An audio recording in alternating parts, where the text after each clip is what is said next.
Sales personality.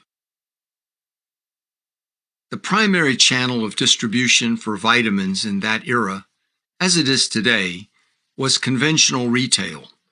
By the end of World War II, retail selling had vastly expanded as nationally advertised brands made coast-to-coast distribution of health-related products feasible and profitable. Itinerant sales of medical nostrums were replaced by branded medicines and over-the-counter remedies advertised in national magazines and newspapers. Advertising usurped the power of the salesperson to drive buyer preferences.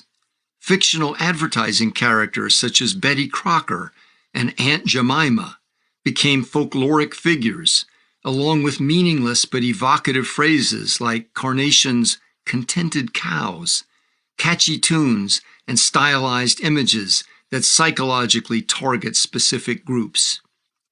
Renborg had tried virtually every type of sales and distribution model, including direct selling, retail stores, even bars, but his brand, Nutrilite, was almost totally unknown, and he had no revenue for a significant advertising campaign. He was competing with a growing number of national retail brands on store shelves and at much lower prices. His channel of distributors consisted of only a few dozen individuals, all of them local. Personally, he recognized that he lacked expertise or even aptitude for sales. In 1940, searching for revenue growth, and with Leila Calcoat's financial backing, Renborg had hired an advertising consultant who advised an ad campaign in the Los Angeles Times to increase distributors. It produced no results. The consultant then advised Renborg to enroll in a Dale Carnegie course. Calcoat also thought the training program would help Renborg, quote, deal with distributors who were from the hard school of sales. Renborg's attendance at one of America's first large-scale self-improvement programs might hearken to his early practice of making lists of habits for developing a, quote, dashing personality. But a momentous encounter at Dale Carnegie's program and the historical point at which it occurred gave the event greater meaning. Again, Renborg was swept up in a broad cultural and economic movement in America, along with millions of others.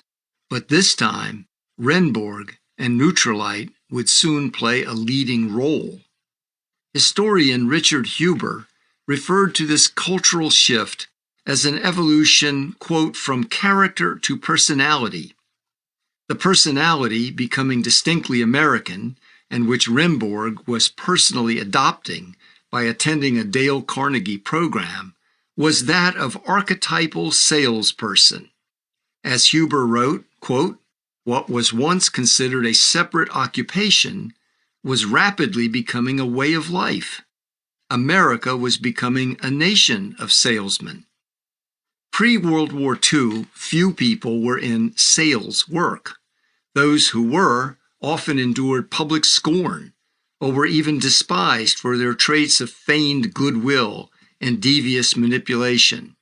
Now, the reviled salesperson's way of being was becoming the norm.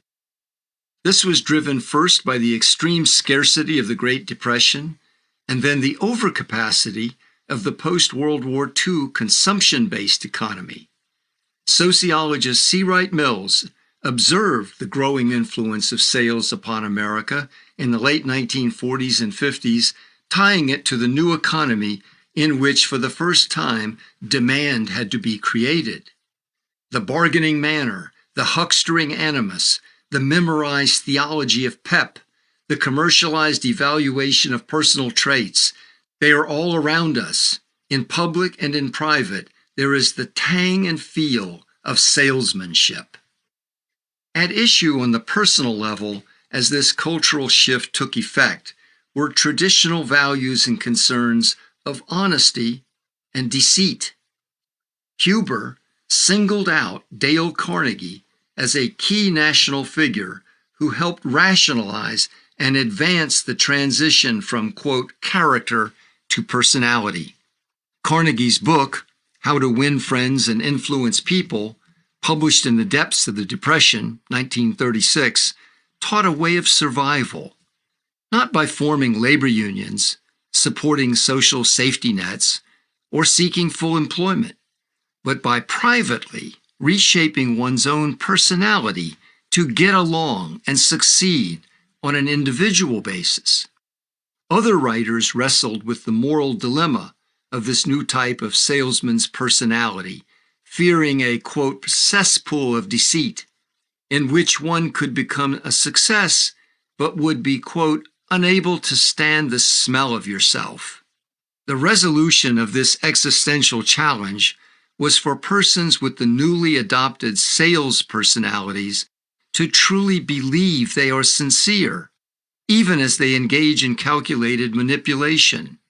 Quote, no, I am not suggesting flattery, Huber quotes Dale Carnegie.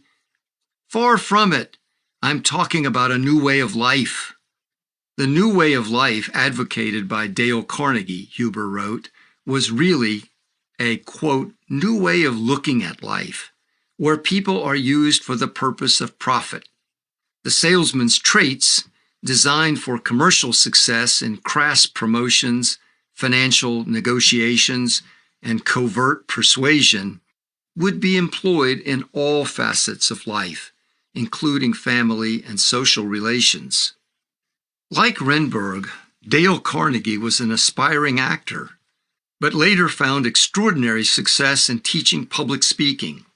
When the public reputation of industry magnate Andrew Carnegie shifted from widespread hatred for his ruthless strike-breaking and wealth-building to public admiration for giving away hundreds of millions to libraries and other good causes at the end of his life, Dale Carnegie changed his real surname, spelled Carnagey. A&E referred to Dale Carnegie's name change, quote, a brilliant, if perhaps somewhat disingenuous business tactic. The new spelling made people associate his classes and books with the storied Carnegie family, to whom he bore no relation. The most famous novelist at the time, Sinclair Lewis, characterized Carnegie's book about winning friends as how to smile and bob and pretend to be interested precisely so that you may screw things out of them. That how to win friends and influence people is not at all about real friendship can be quickly ascertained from the subtitles.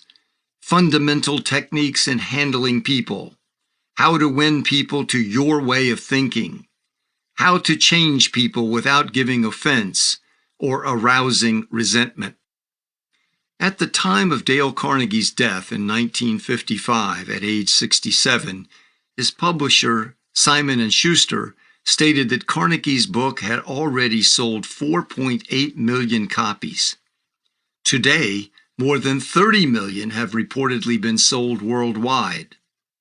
Whether or not Renberg gained public speaking skills or learned how to influence people is not reported. However, at Dale Carnegie's program, self-promoted as a new way of life, Renberg met a future accomplice for creating their own program to offer a new way to use millions of people for profit. This would also, finally, make Renberg rich, the goal he had sought his entire life.